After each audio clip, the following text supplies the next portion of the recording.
What's going on, everyone? It's Adam here from No Shelf Space, and today we're going to do a little bit of a deeper look, overview, and kind of my impressions of Dutch Resistance Orange Shell Overcome. I've really been enjoying this game and the scenarios it presents, but I want to give you kind of an overview of how the game kind of plays and how it works. Now, it's going to be a little bit different than some of the other overviews I do because I find that this game, when it's out on the table with all the pieces on the board, it looks very confusing. And the last thing I want to do is turn anybody off because of how something looks. Now, I will say there is a campaign for this available right now. It's going to be running for about 30 days from the 7th of May. So if you're watching in that time frame, there's a link down below you can click on to check out the Kickstarter reprint campaign for this game. Bunch of cool stuff happening there. Stuff that's in the campaign that I don't have that looks really cool, like some custom dice and stuff like that.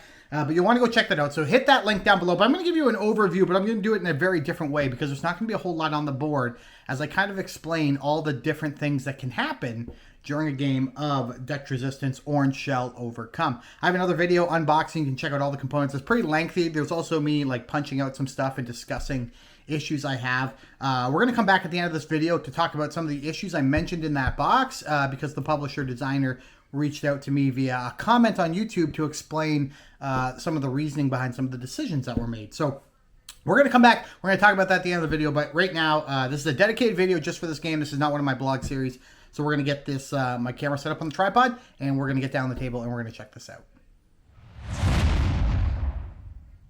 Now, I know in this video you're not going to be able to see the entire board, and I think, again, the goal is just to show you how this works. I don't necessarily want to overcomplicate things and be like pointing here and pointing there. So we'll shift the board around as we talk about various things. The one thing I do want to point out is that it is a double-sided board. So on this darker, less colored side, this is actually the side they recommend you play with first, and I would say that's probably a really good idea because all of the different locations that you can see here, the 4, the 5, the 6, as well as all of the signposts. So right here you can see I with H and J with I and K.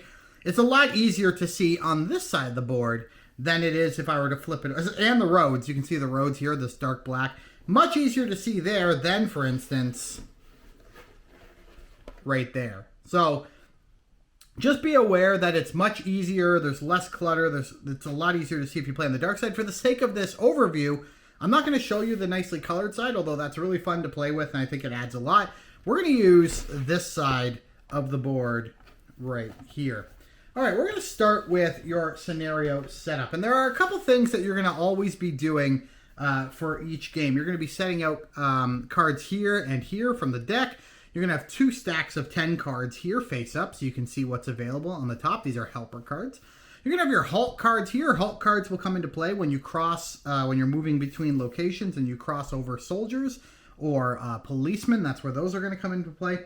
Then you're going to have the movement cards. This is patrol cards, sorry. And this will tell you where certain patrols are going to go on the board. And then you have raid cards right here. Raid cards come into play when a location safety reaches 0. And then on the far side here, you're going to have, these are your end of round cards that you're going to be playing. Everyone's going to play one at the end of their turn. And then on the side over here is all of your action spaces. And this is where we're going to kind of start to talk about some of the stuff that's really important to know. All right, let's get into it. Right here are your action spaces, and right here is your morale track. And depending on where you are at on this morale track will determine how many publicly shareable actions you will have. So each player is going to get a set number of actions all to themselves. We'll talk about that when we look at player boards. But there's also going to be shared actions every round, and depending on which section your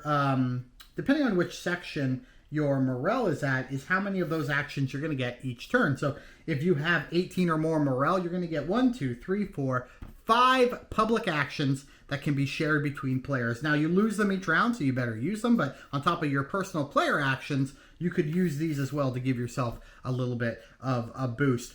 On the board here, really quickly, all of these white spaces are going to represent locations, and there are more than enough locations in the box to fill in all these spots, which is going to give you a little bit of variety when you play the game. And again, if you want to see all this stuff, I have an unboxing video, you can see it. I'm trying to keep this as simple as possible without cluttering the board with lots of things. So you're going to see a lot of me talking about places without actually showing you what they are. And I think there's a method to my madness, and I hope it's beneficial.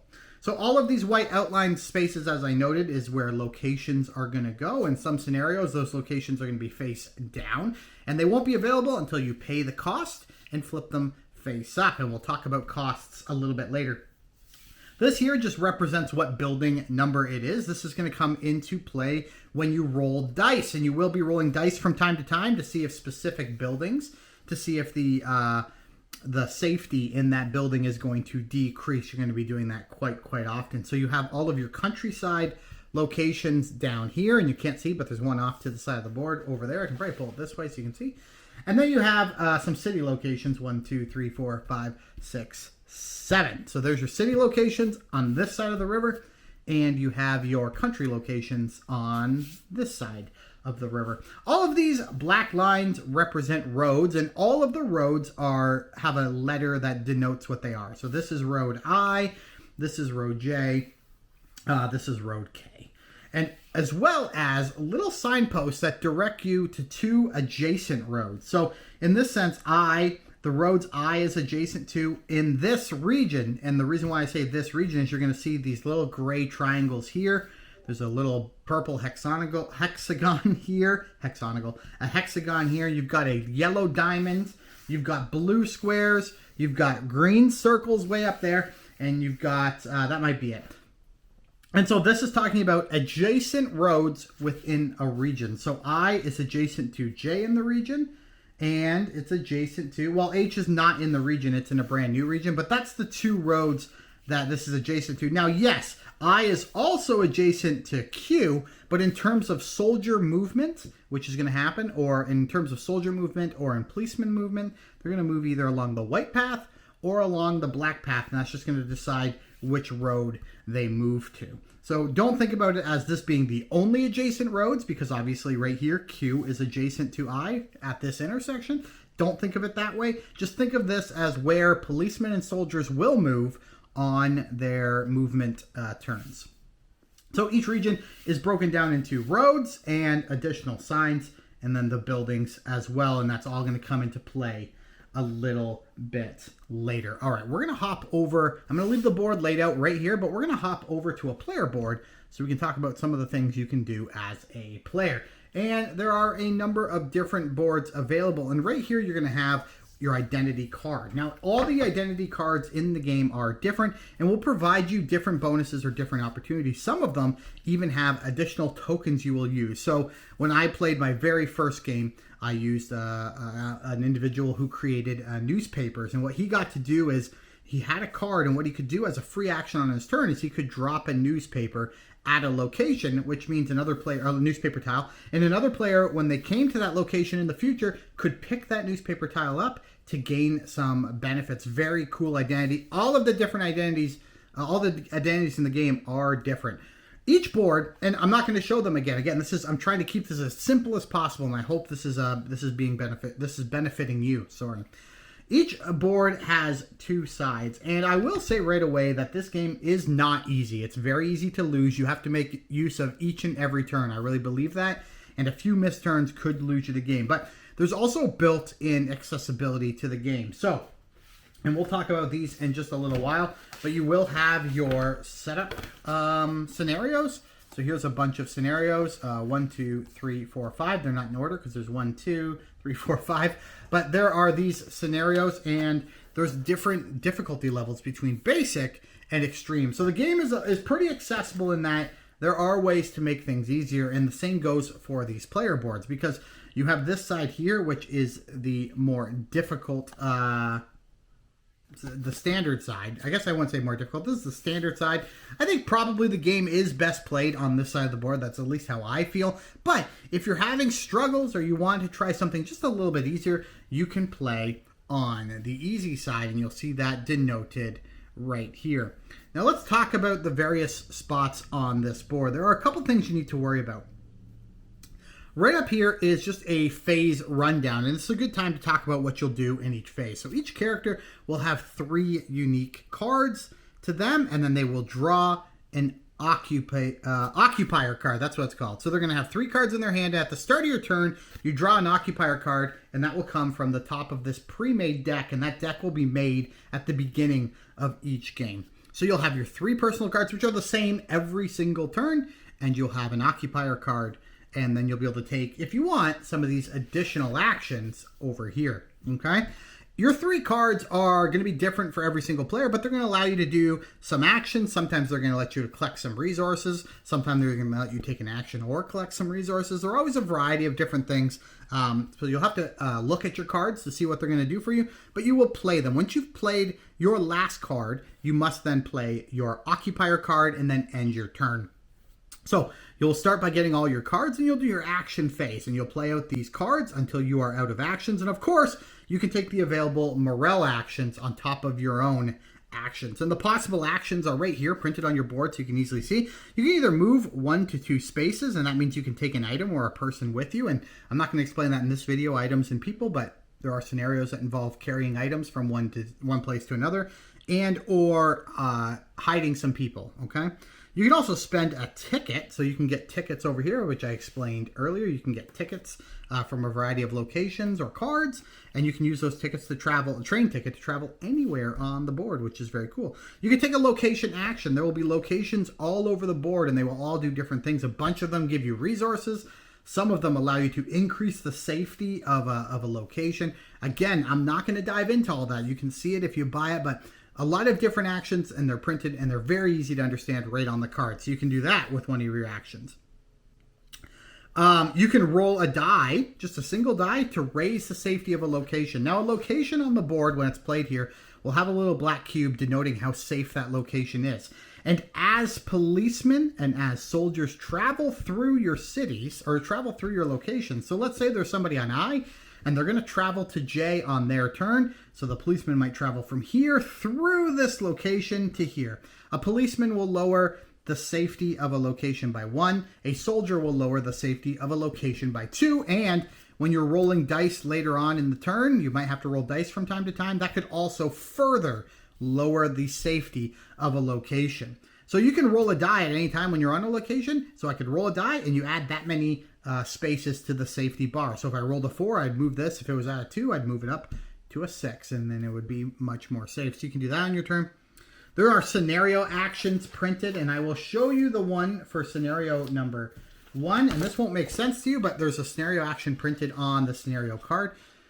And this one just says, at a non-active location tile with a face-up cost token, spend 1 action point and a resource indicated on the face-up side of the cost token to flip the location tile to the active side. So that's another action you can most definitely take if you are for each scenario. And each scenario is going to have a different one available for you. So be sure to check those out and remember what they are, because you could quickly forget that potentially if you're not really paying attention to the game.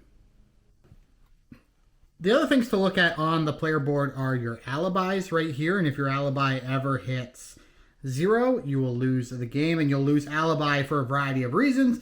And then also the resources, and you'll be collecting little tokens all over the board, and you can place them here on your board. Now, obviously, the more resources you have, the less safe your locations will become at the end of your turn. So anytime you have to lower locations when you're doing your occupier card, you'll have to lower it this much more. And same with your alibi. As your alibi goes down, you're going to be lowering the safety of a location even more. What I really like about this game is that it has these very great little scenario cards, and getting the game set up can actually take quite a long time.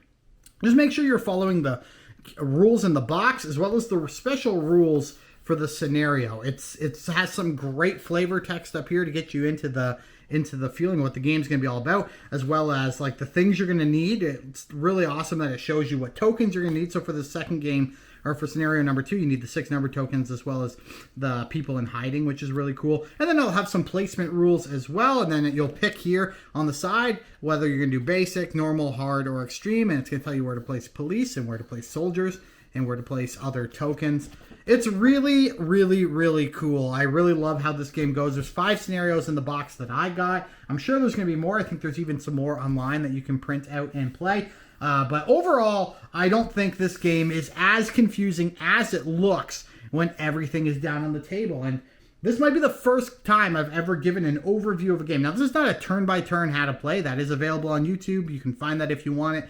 This is more of an overview to help you understand what you're going to be doing in this game. So, as an idea, or as a way to show this off before we kind of finish, I do have this little box of pieces, and this might be, outside of the player boards, this might be the first thing I take out just to give you an idea of what you're doing. So you could have a player just like that on the board. I think that's a player color, although maybe not. Yeah, it's a player color. So you can have your player out on the board. Let's say you're in this location. You can start taking actions. Well, one action you can take is to move 1 to 2 locations. So you could go 1, 2, and there could be police in here. There could not be police in here. If you were to cross over a policeman or a soldier, you have to draw a halt card. And the halt card is kind of like something you'd find in like a narrative game, like a long scenario-based game. This is a scenario-based game, but like long-term, where it'll give you some flavor text and it'll give you some options, like do you do this or do you do that? Depending on whether you cross over through a policeman or if you cross through a soldier, you'll read, or whoever you're playing with will read a different part of the card, but you're going to take a halt card every time you cross through. Which is really cool. And then once you've taken all your actions, collected some resources, placed them on your player board, maybe collected some helper cards or some tickets or who knows what, you'll play your occupier card, and your occupier card will always tell you to do certain things. Your patrols, the patrols will move at some point, so you'll have to keep that into mind. That'll happen at the end of both your turns at the nighttime phase, which we didn't talk about, but after you've done your action phase, you'll move into the danger phase, where you lower your safety based on scenario rules, your alibi resources, and then the patrol phase, where you will do the patrol card right there, and that will move soldiers and people around the board.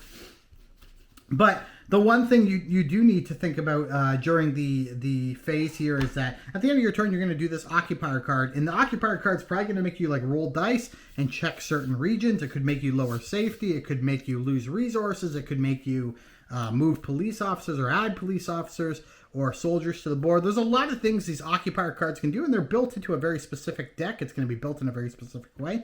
So everything you're doing is kind of thinking it through. Now, you know what your occupier card is because you draw one at the start of your turn, but you don't know what your partner's or the other player's cards are. So you also have to think that through. You have to make all these decisions all on your own. You can't ask for help. You just got to make a decision based on what your card says. But yeah, you'll just be moving around the board and trying to complete your objective. And essentially, in the easiest possible way, that is how you play the Dutch Resistance, the Orange Shell Overcome. Let's flip this camera back around and close this thing out. Now, I did talk through a bunch of different things during this video, but there was a couple things that some of the things I commented on during my video, my unboxing video, that the designer and the publisher Marcel actually commented on himself. I found this little box in my game box, and I said, what are you supposed to put in there? And he's like, it should hold all of your player pieces, all your wood player pieces, but not maybe your first player token. Well, I got my first player token in there plus all the player pieces, so that works out for me. So that's what that was for.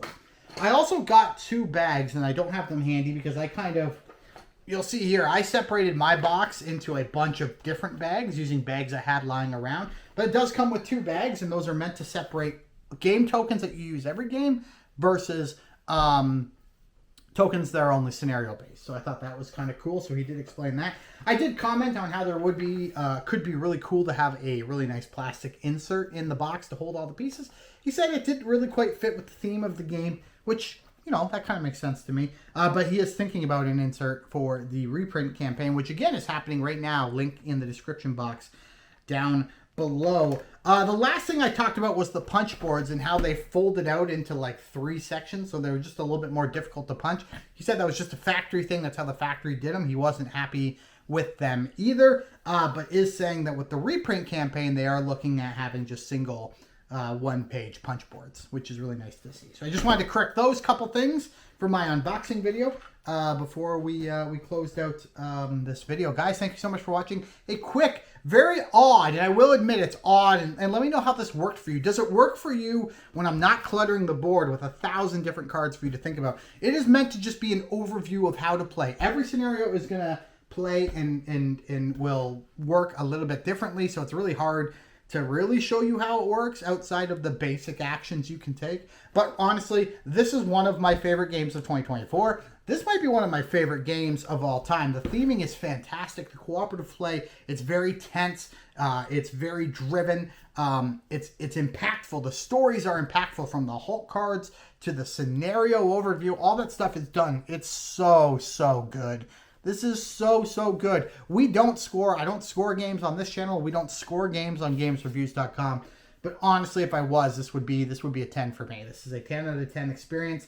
I have very little wrong to say with it, and anything that is maybe bugging me a little bit, maybe some components thing, maybe some art stuff, which has a little couple weird things in the art. But besides that, like the positives so outweigh those things that this is a 10 for me if I were to score it. A big shout out to Liberation Games for sending over Liberation Game Design for sending over a copy of this for these videos. You're going to be able to find articles about the game over on GamesReviews.com. We've got one written kind of just about the feel of the game, the theme of the game, which I think is actually more important than a basic review because that theme is going to come through so well. There's a link to that down in the description box down below, so check that out. But otherwise, guys, thanks for watching. Hit that like button, subscribe, and we'll chat again real soon. Goodbye.